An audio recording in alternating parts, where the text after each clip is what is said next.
You've built your life on logic. You see the patterns, you build the systems, and you can map out the path to just about any goal. Your mind is an engine, finely tuned to strategize and see 10 moves ahead on the chessboard of life. You're the architect, the mastermind. But then, there's people. The whole messy world of human emotion. Yours and everyone else's. And when you point that incredible intellect at feelings, it can feel like you've been handed this beautiful, complex, and unbelievably frustrating machine. But they forgot to give you the instruction manual. Look, it's not that you're a robot. That's a lazy stereotype we're about to take apart.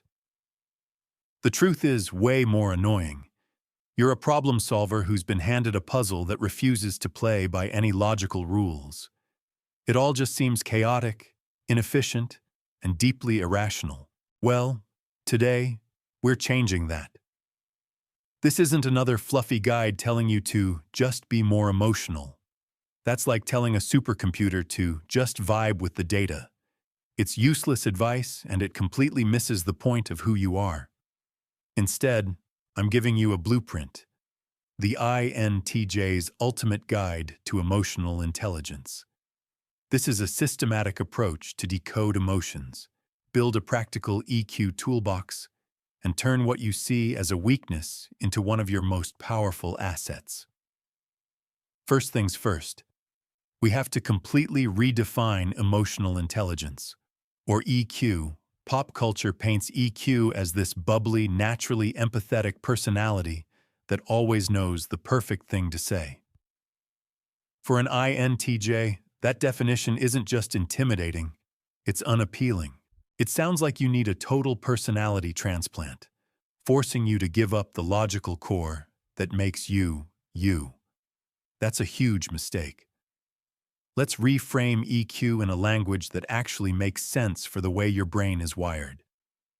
Emotional intelligence isn't about becoming more feely or sacrificing your analytical power.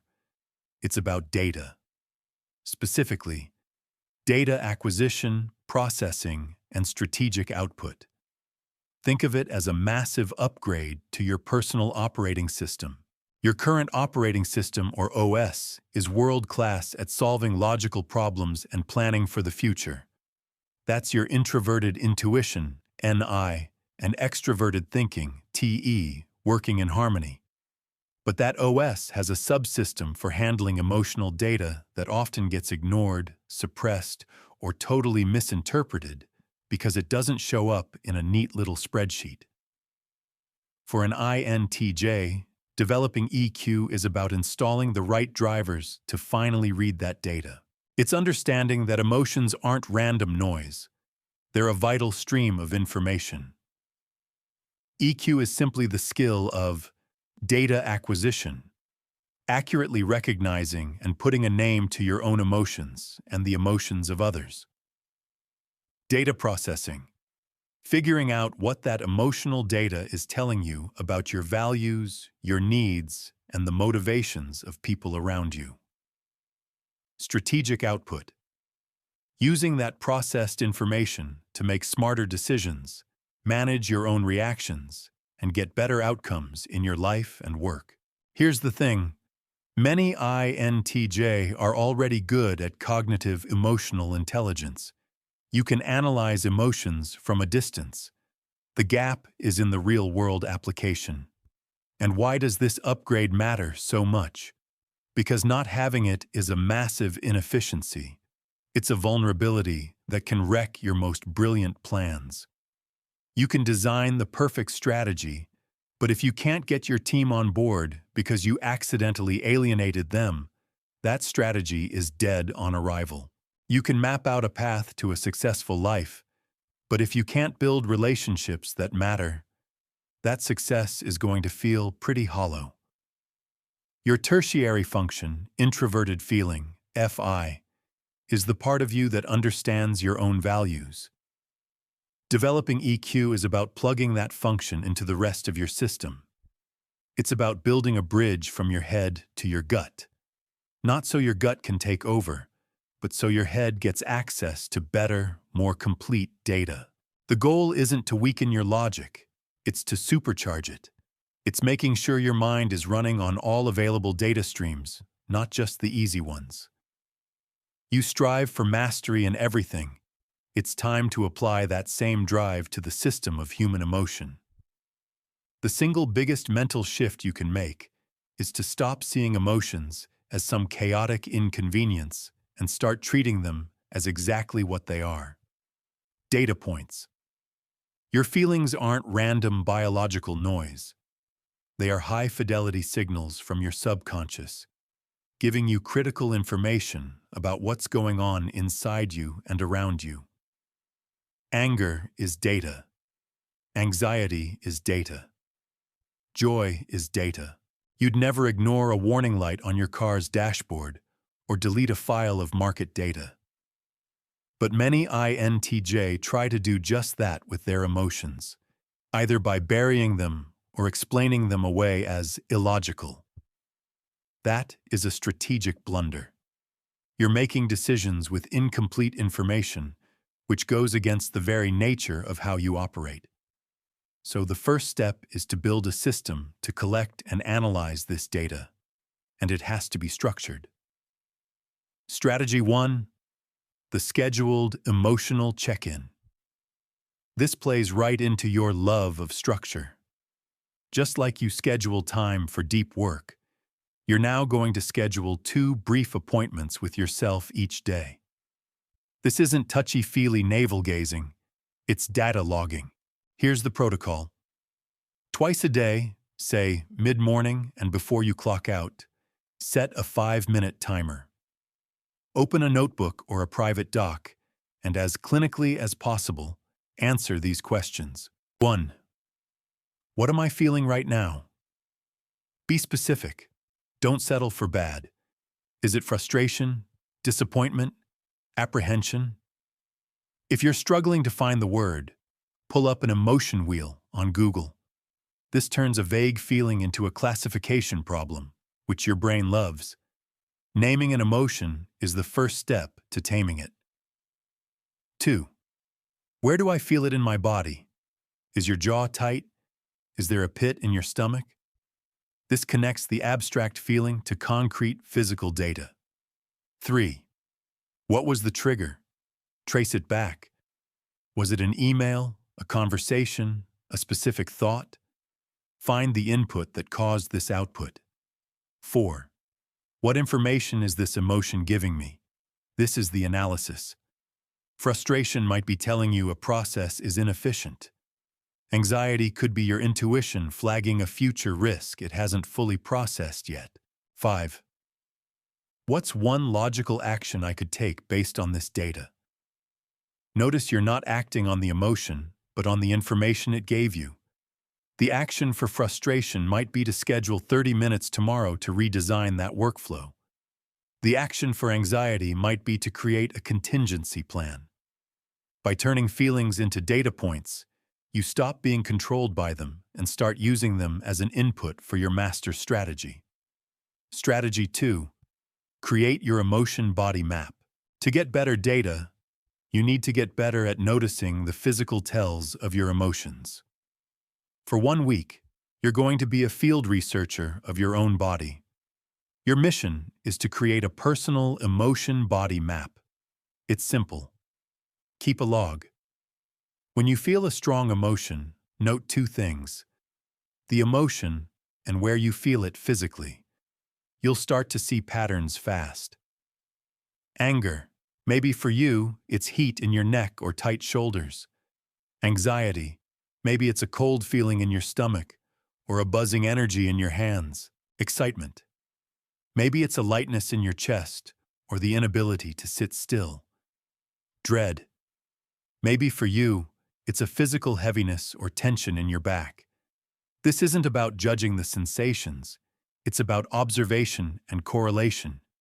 You're building a reliable early warning system. The second you feel that familiar tightness in your chest, your new internal OS will flag it. Alert. Anxiety data detected. Awaiting analysis. You can't manage a system you aren't monitoring. This map gives you the concrete data you need to start. Once you can identify your emotional data, the next step is real-time regulation. Nothing is more horrifying to an INTJ than feeling controlled by their emotions. Regulation is how you take back the driver's seat, not by suppression, but with deliberate, strategic action. Strategy 3. The strategic pause protocol. When a strong emotion hits, rage, panic, intense frustration, your brain's alarm system, the amygdala, can hijack your rational mind.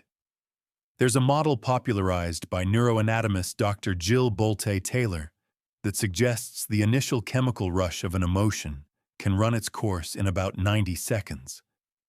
The idea is, if you can just stay in control for that 90-second window, you can stop the hijack and bring your logical brain back online. The strategic pause is how you do it. It's a tactical procedure you execute the moment you feel that emotional surge. Step 1. Acknowledge. Your emotion body map just alerted you. There it is. The tightness in my chest. Anxiety is surging. Step 2. Announce the pause. Mentally or verbally, give the command, pausing, or hold. This tiny act reinforces that you are in command of your internal state. It creates a critical microsecond of space between stimulus and reaction. Step 3. Run the 90-second clock. For the next 90 seconds, your only job is to observe the physical sensation of the emotion without judgment and without action. Don't engage. Don't argue. Don't solve the problem. Just breathe. Take a sip of water. Let the chemical wave crest and begin to fall. Step 4. Strategize. After 90 seconds, the overwhelming intensity has likely faded. Now your analytical mind can get back to work. Ask yourself, what is the most strategically advantageous response right now? Not the most satisfying, but the most strategic.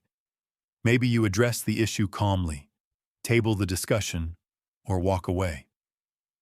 This protocol gives you a clear, logical sequence of actions to take in a moment of chaos, letting you stay in control.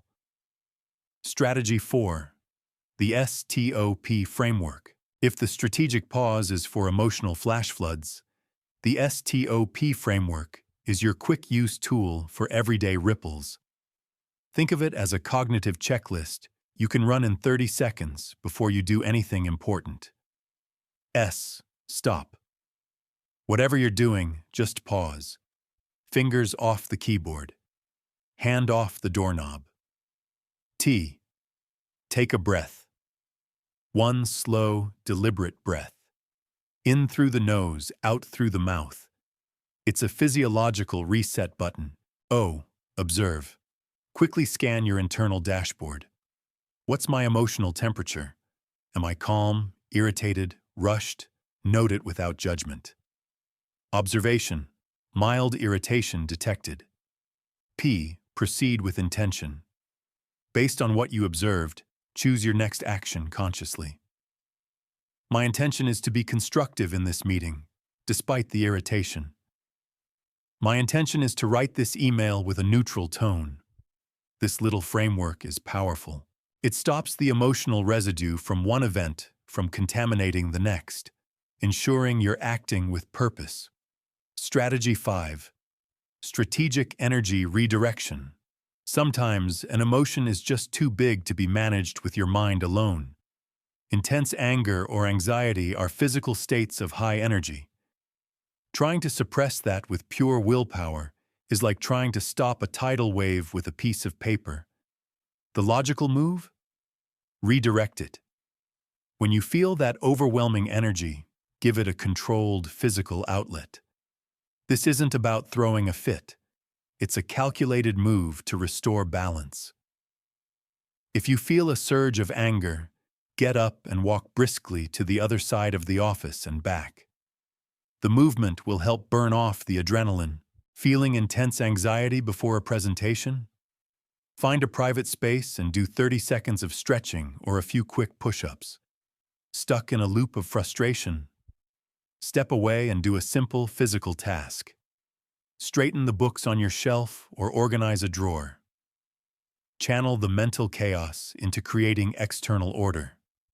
By understanding that strong emotions are a form of energy, you can logically channel that energy into something harmless or even productive. Now, let's turn that analytical eye outward. A huge source of frustration for INTJ is how irrational other people seem. It's a massive roadblock at work and in relationships. The secret is to reframe empathy. For you, empathy doesn't have to be feeling what others feel. That's effective empathy, and it might not be your native language. Instead, you can master cognitive empathy. The ability to understand what others are feeling and predict how they'll react. It's reverse engineering their emotional state. You don't have to feel it with them, but you do have to understand it. Strategy 6. The silent observer method. Your introverted and intuitive nature already makes you a great observer. It's time to really lean into that skill. The next time you're in a group, a meeting, a dinner party, resist the urge to immediately start analyzing the topic. Instead, for the first 5 or 10 minutes, just be a social scientist in the field. Your task is to observe and collect data on the emotional landscape. Ask yourself, who has the social power here? Who are people looking to for cues? What's the emotional temperature of the room? Tense, collaborative, competitive. Watch body language. Who's leaning in? Who's closed off? Listen to the tone of voice, not just the words. Where's the enthusiasm? Where's the hesitation? You're just gathering data. By the time you do speak, you won't just be responding to the words being said. You'll have a full understanding of the underlying emotional dynamics. This means your brilliant idea will also be perfectly timed and positioned for maximum impact. Strategy 7. The art of strategic questioning. The classic INTJ mistake.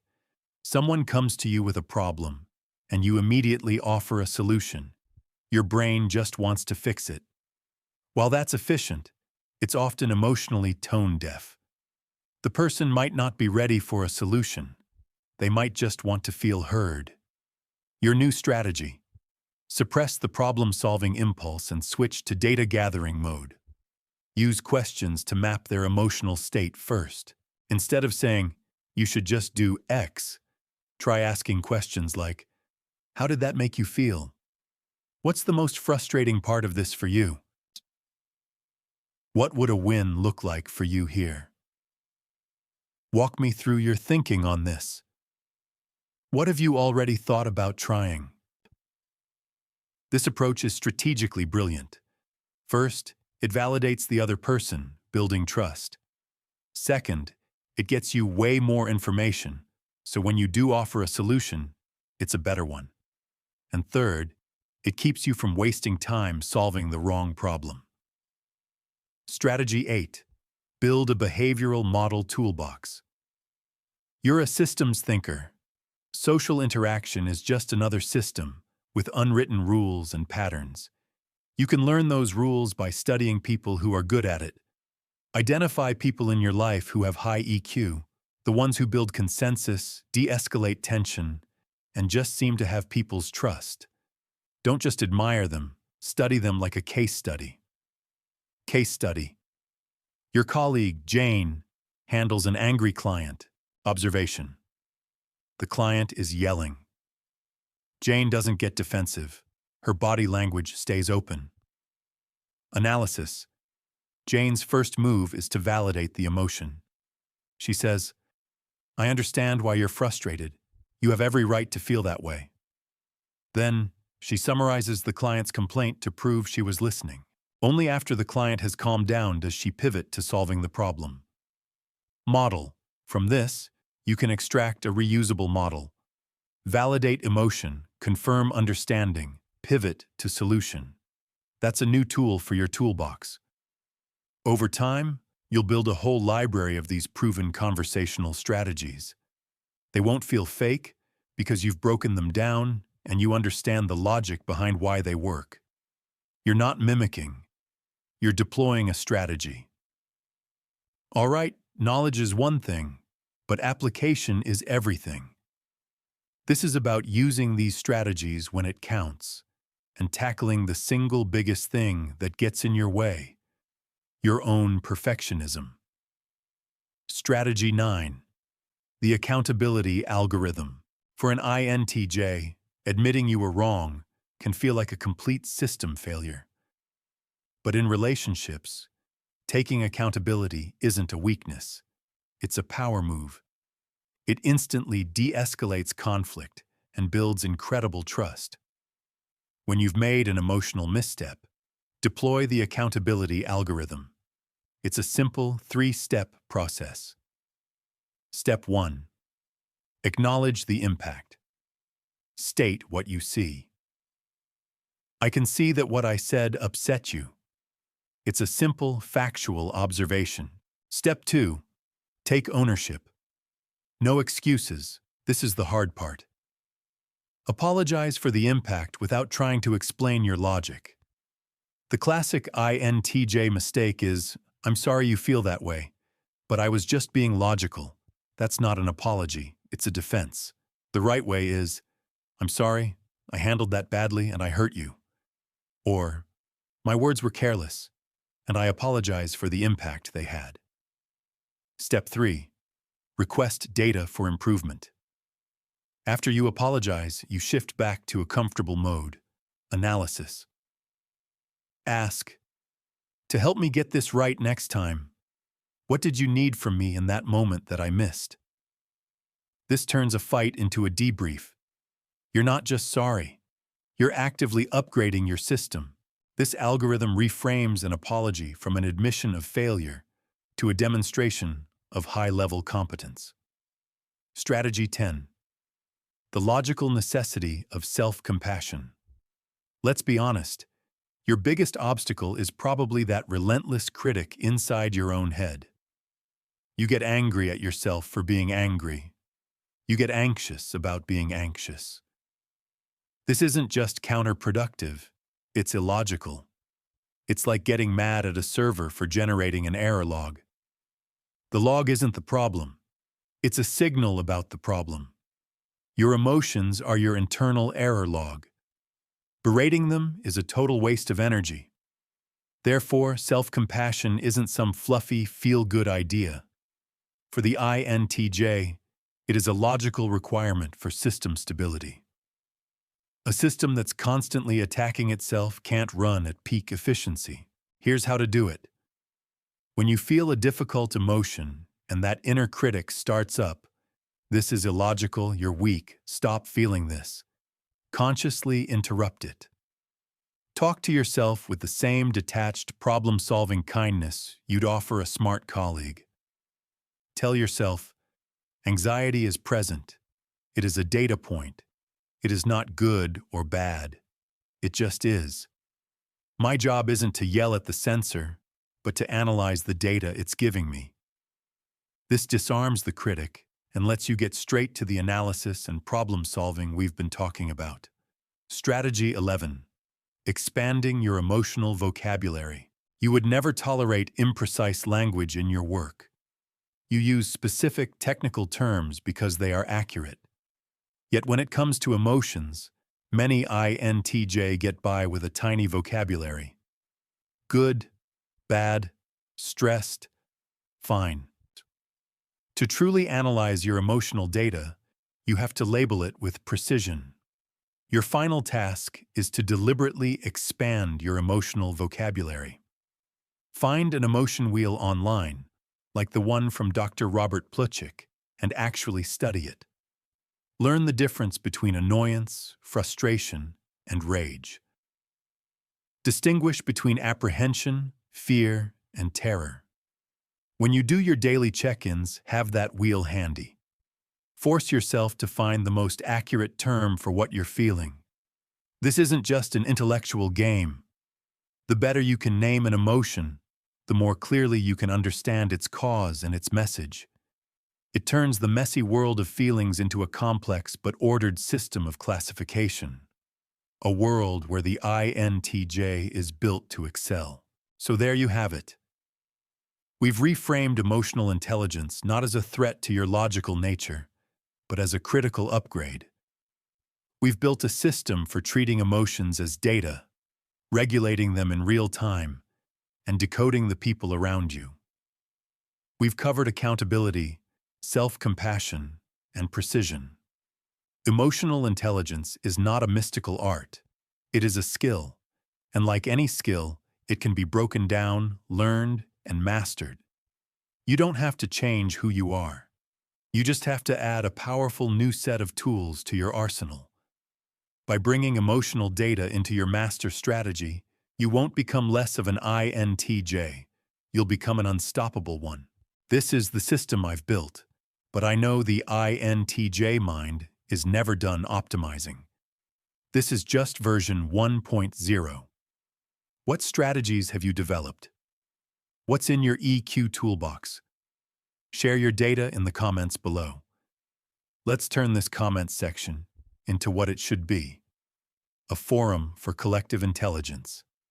And if you found this blueprint valuable, like the video and subscribe for more content that respects your intelligence. Now go master the system.